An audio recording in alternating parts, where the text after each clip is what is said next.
Hallazgos arqueológicos de un reciente pasado ponen en evidencia lo poco que sabemos sobre nuestra historia, y al mismo tiempo al enterarnos nos damos cuenta que la información llega sesgada, no llega completa, o en el mejor de los casos tergiversada, ya que vemos la falta de credibilidad para dar una respuesta clara al asunto, aunque ésta se esquiva entre los dedos de quienes defienden alguna postura, una más difícil de creer que la otra.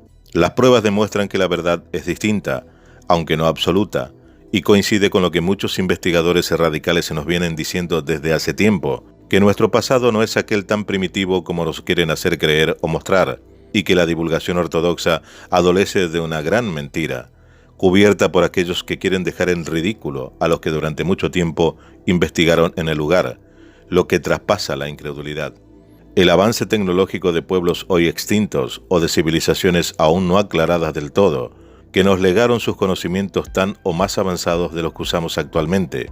Algunas pruebas están a la vista, de otras solo existen relatos que hoy conoceremos. Tecnología avanzada antigua, primera parte. El núcleo 7, la máquina de anticitera y otros artefactos tecnológicos increíbles. Esto es Contacto con la Ciencia, programa de divulgación. Todos los hechos científicos y enigmáticos que usted siempre quiso saber.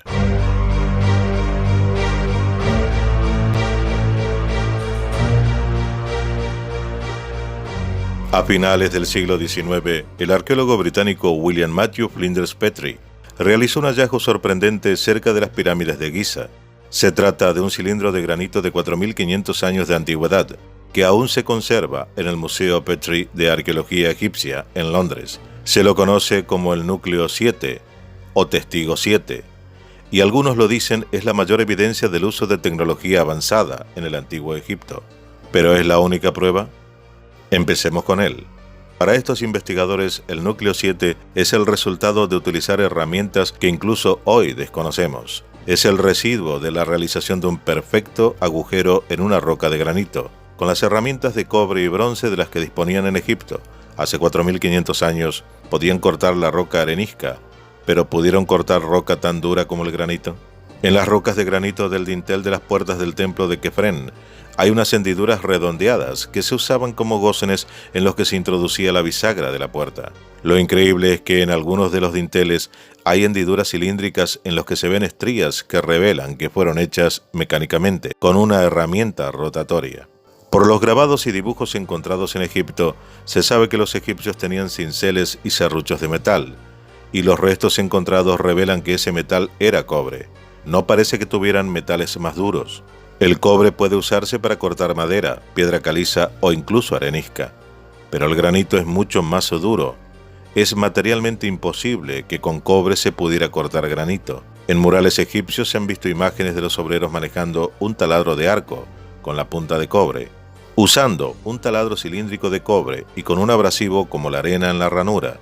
Los egipcios podrían haber taladrado y extraído testigos cilíndricos de una piedra de granito, pero las estrías que quedarían en la superficie del testigo serían muy finas y estarían dibujadas en ambas direcciones de rotación.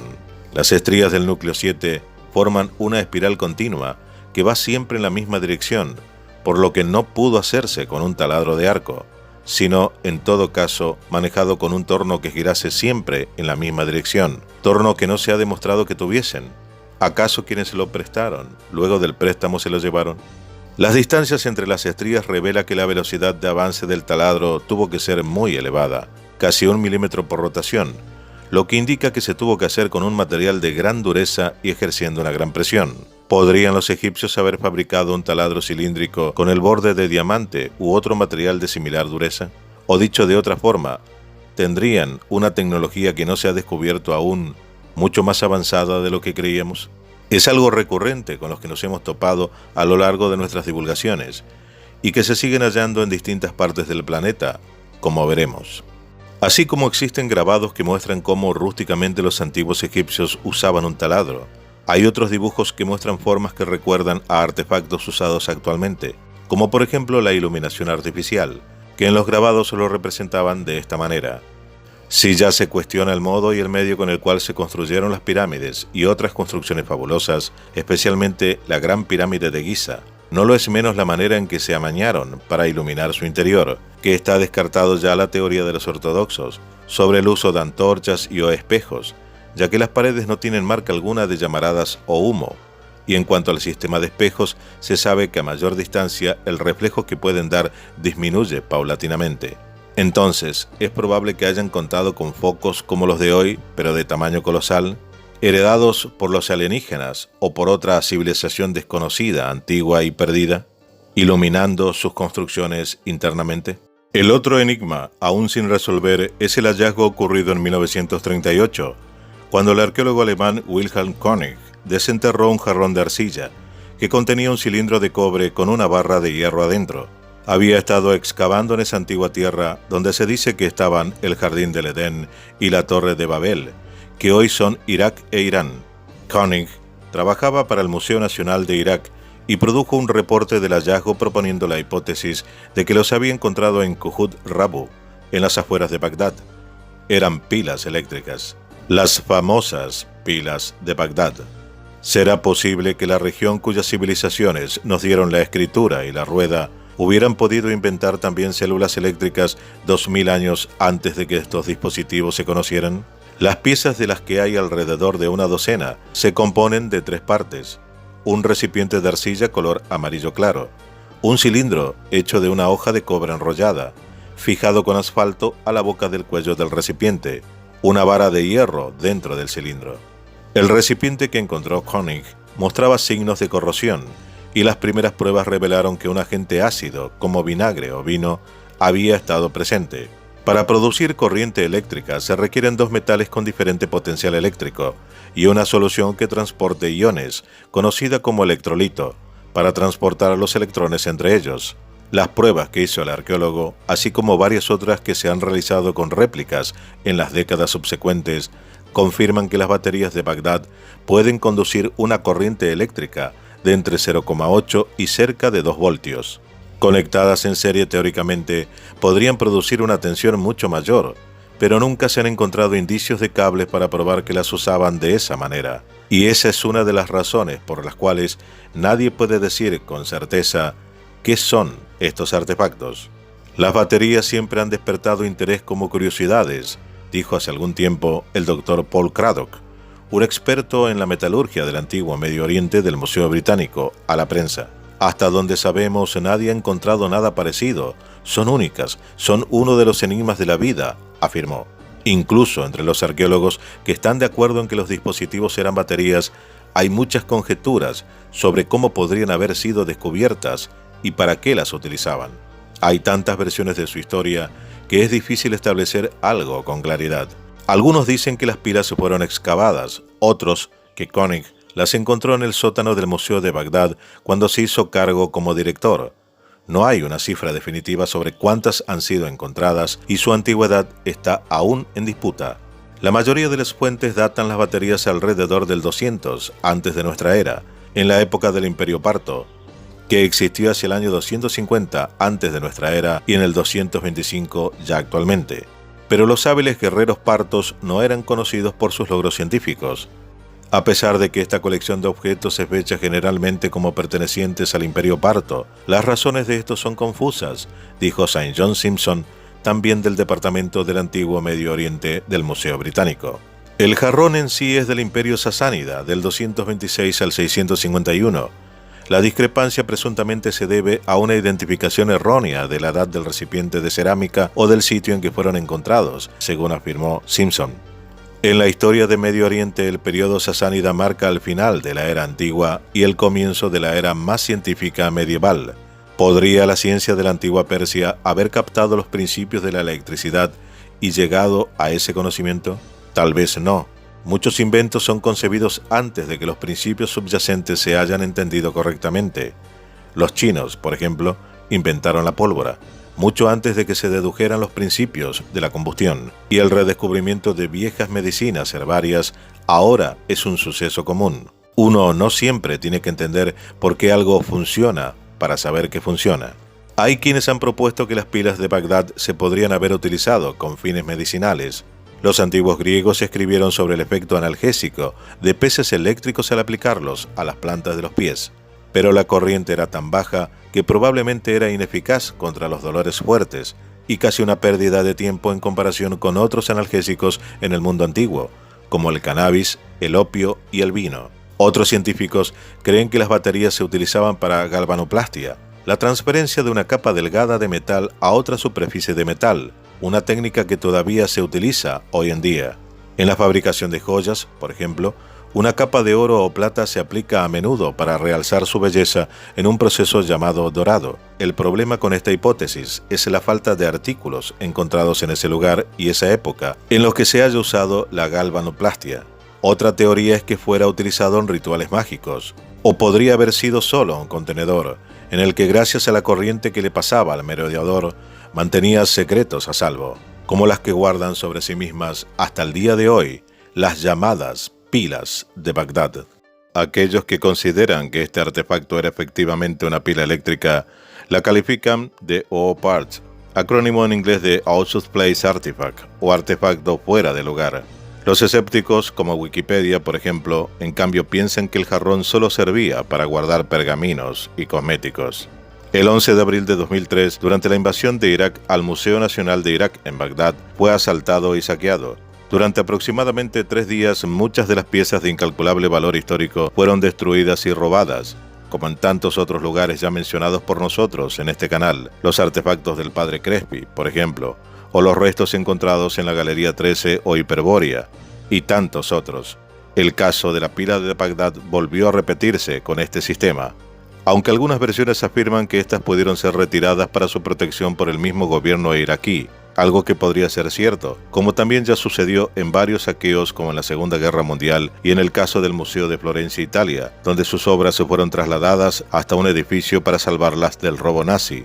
En este caso, también las pilas de Bagdad, como medida de protección, fue trasladada ante los bombardeos. Los más escépticos consideran que éstas pasaron a formar parte del tráfico ilegal de antigüedades mesopotámicas.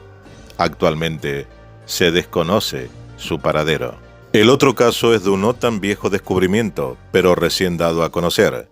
En 1988 el ingeniero electrónico John J. Williams, mientras realizaba una excursión por una zona desértica de Estados Unidos, cuya ubicación exacta no ha querido revelar, descubrió un extraño objeto literalmente incrustado en una roca, cuya antigüedad fue datada posteriormente, al parecer, en 100.000 años, y que tenía todo el aspecto de un conector eléctrico moderno. De ser todo esto cierto y auténtico el hallazgo, estaríamos ante otro OPART, Out of Place Artifact, artefacto fuera de lugar, en toda regla, que vendría a sumarse a los muchos que hoy en día hace que debamos replantearnos nuestra protohistoria, tal y como nos han explicado. Desde la publicación de su descubrimiento, el objeto ha estado rodeado de polémica, no solo por el alto índice de extrañeza del mismo, sino por las circunstancias de su descubrimiento, no del todo aclarado, así como por el hecho de que su descubridor lo haya puesto a la venta por un precio de $500.000. Williams no ha querido aclarar dónde encontró tan anómalo objeto, afirmando que en la zona deben existir otros muchos objetos como este, y desea protegerlos tanto de las autoridades académicas, con el fin de evitar un posible encubrimiento, como el expolio de personas sin escrúpulos. Williams afirmó que solo informará sobre el lugar exacto del hallazgo una vez que el estamento científico reconozca la autenticidad de la pieza. Poco se sabe de esto, lo cual también crea polémica en cuanto a otro artefacto recientemente descubierto. Y cerramos con broche de oro, ya que el artefacto del que hablaremos a continuación sea tal vez uno de los objetos más desconcertantes y complejos del mundo antiguo, hoy expuesto en un museo, y quizás no habría sido descubierto jamás, de no haber sido por una tormenta en la rocosa isla griega de Anticitera, hace poco más de un siglo. La máquina de Anticitera. Tras refugiarse en la isla, un equipo de buscadores de esponjas marinas decidieron ver si tenían suerte bajo el agua. Se toparon con los restos de una galera romana que había naufragado en medio de una tormenta hacía 2000 años, cuando el Imperio Romano empezó a conquistar las colonias griegas en el Mediterráneo. En la arena del fondo del mar estaba el cúmulo más grande de tesoros griegos que se haya encontrado jamás. Entre las hermosas estatuas de cobre y mármol, estaba el objeto más intrigante de la historia de la tecnología hasta la fecha. Es de bronce corroído, no más grande que una laptop o una netbook moderna, pero hecha hace 2000 años en la antigua Grecia, según cálculos estimados, pero no confirmados, lo que agrega más misterio a su origen. Si no lo hubieran descubierto en 1900, nadie se habría imaginado, ni siquiera creído, que algo existía. Es tan sofisticado, lo afirmó sorprendido el matemático Tony Frit. Imagínate, alguien en algún lugar de la antigua Grecia hizo una computadora mecánica, exclama sorprendido el físico griego Yannis Vitsakis, quien como Frit es parte del equipo internacional de investigación del asombroso artefacto, que más allá de la aseveración sobre su posible origen griego, esto aún no está confirmado, ni mucho menos porque se sigue investigando. Es un mecanismo de una genialidad realmente sorprendente, añade Frit, y no están exagerando. Tuvieron que pasar unos 1500 años antes de que algo que se aproximara al mecanismo de Anticitera volviera a aparecer, en la forma de los primeros relojes mecánicos astronómicos en Europa. Sin embargo, estas son las conclusiones. Sin entender qué era el misterioso objeto, tomó tiempo y mucho conocimiento y esfuerzo. Uno de los problemas era su anacronismo. El primero en examinar en detalle los 82 fragmentos recuperados fue el físico inglés y padre de la cienciometría, Derek J. de Sola Price. Empezó en los años 50 y en 1971, junto con el físico nuclear griego Charalampos Karakolos, tomó imágenes con rayos X y rayos gamma de las piezas. Descubrieron que había 27 ruedas de engranaje adentro y que era tremendamente complejo. Los expertos habían logrado fechar con considerable precisión algunas de las otras piezas encontradas entre el año 70 antes de nuestra era y el 50 antes de nuestra era, pero un objeto tan extraordinario no podía datar de esa época. Quizás era mucho más moderno, y solo por casualidad había caído en el mismo sitio, pensaban varios. Price adivinó que contar los dientes en cada rueda podía dar alguna pista sobre la función de la máquina. Con imágenes bidimensionales, las ruedas se superponían, lo que dificultaba la tarea, pero logró establecer dos números, 127 y 235. Esos números eran muy importantes en la Grecia antigua, señala el astrónomo Mike Edmonds. ¿Sería posible que los estuvieran usando para seguir el movimiento de la Luna? La idea era revolucionaria y tan avanzada que Price dudó de la autenticidad del objeto. Si los científicos griegos antiguos podían producir estos sistemas de engranaje hace 2 milenios, toda la historia de la tecnología de Occidente tendría que reescribirse, señala Frit. La Grecia de hace 2 milenios es una de las culturas más creativas que hayan existido jamás, así que no estaba en tela de juicio cuán magnífico fue su desarrollo en todos los campos, incluso en astronomía, considerada entonces como una rama de las matemáticas. Sabían cómo se movían los cuerpos celestiales en el espacio, podían calcular sus distancias y conocían la geometría de sus órbitas. Habrían sido capaces de meter astronomía y matemáticas complejas en un artilugio y programarlo para que siguiera el movimiento de la Luna. El número 235 que había encontrado Price era la clave del mecanismo para computar los ciclos de la Luna. Los griegos sabían que de una nueva luna a la siguiente pasaban en promedio 29,5 días, pero eso era problemático para su calendario de 12 meses en el año, porque 12 por 29,5 es igual a 354 días, 11 días menos de lo necesario, explica Alexander Jones, historiador de astronomía antigua.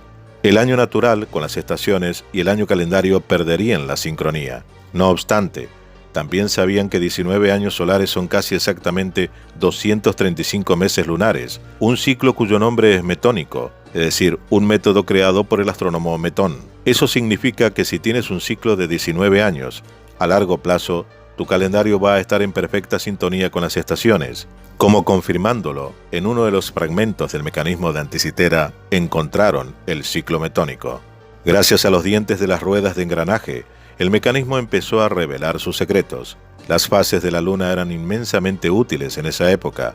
De acuerdo a ellas, se determinaba cuándo sembrar, cuál era la estrategia en la batalla, qué día eran las fiestas religiosas, en qué momento pagar las deudas, o si podían hacer viajes nocturnos. El otro número, el 127, le sirvió a Price para entender otra función relacionada con nuestro satélite. El aparato también mostraba las revoluciones de la Luna alrededor de la Tierra. Tras 20 años de intensa investigación, Price concluyó que ya había resuelto el acertijo. Sin embargo, quedaban piezas del rompecabezas por encajar. El siguiente paso requirió de tecnología hecha a la medida y un equipo internacional de expertos dedicado a investigar el mecanismo de Anticitera. El equipo logró convencer a Roger Hadland, ingeniero de rayos X, de que diseñara y llevara al Museo Arqueológico Nacional en Atenas una máquina especial para hacer imágenes tridimensionales del mecanismo, y valiéndose de otro aparato que realzó los escritos que cubren buena parte de los fragmentos. Los investigadores encontraron una referencia a los engranajes en otro número clave, el 223. 3 siglos antes de la Edad de Oro de Atenas, los antiguos astrónomos babilónicos descubrieron que 223 lunas tras un eclipse, es decir, 18 años y 11 días, conocido como un ciclo de Saros, los meses sinódicos, la luna y la tierra vuelven a la misma posición de manera que probablemente se producirá otro parecido. Cuando había un eclipse lunar, el rey babilónico dimitía y un sustituto asumía el mando, de manera que los malos augurios fueran para él. Luego lo mataban y el rey volvía a asumir su posición, cuenta John Steele, experto en Babilonia del Museo Británico. Y resulta que 223 era el número de otra de las ruedas del artilugio. El mecanismo de Anticitera también podía ver el futuro. Podía predecir eclipses, no solo el día, sino la hora, la dirección en la que la sombra cruzaría y el color del que se iba a ver la luna. Como si eso no fuera lo suficientemente asombroso, descubrieron otra maravilla. El ciclo de Saros dependía del patrón del movimiento de la luna, y nada sobre la luna es sencillo, declara Fritz. Personalmente nosotros también lo creemos, que ya lo hemos demostrado, en parte, anteriormente en nuestros videos relacionados. Fritz agrega, no solo su órbita es elíptica, de manera que viaja más rápido cuando está más cerca de la Tierra, sino que esa elipse también rota lentamente, en un período de 9 años, afirma. ¿Podía el mecanismo de Anticitera rastrear ese sendero fluctuante de la Luna? Efectivamente, podía. 2 ruedas de engranaje más pequeñas, una de ellas con una pinza, para regular la velocidad de rotación, replicaban con precisión el tiempo que se demora la Luna en orbitar, mientras que otra, con 25 dientes y medio, compensaba por el desplazamiento de la órbita. Y por si fuera poco, al examinar lo que queda de la parte frontal del aparato, el equipo de expertos concluyó que solía tener un planetario, como lo entendían en ese momento, con la Tierra en el centro y 5 planetas girando a su alrededor. Era una idea extraordinaria, tomar teorías científicas de la época y mecanizarlas, para ver qué pasaría días, meses y muchas décadas después, subraya el matemático.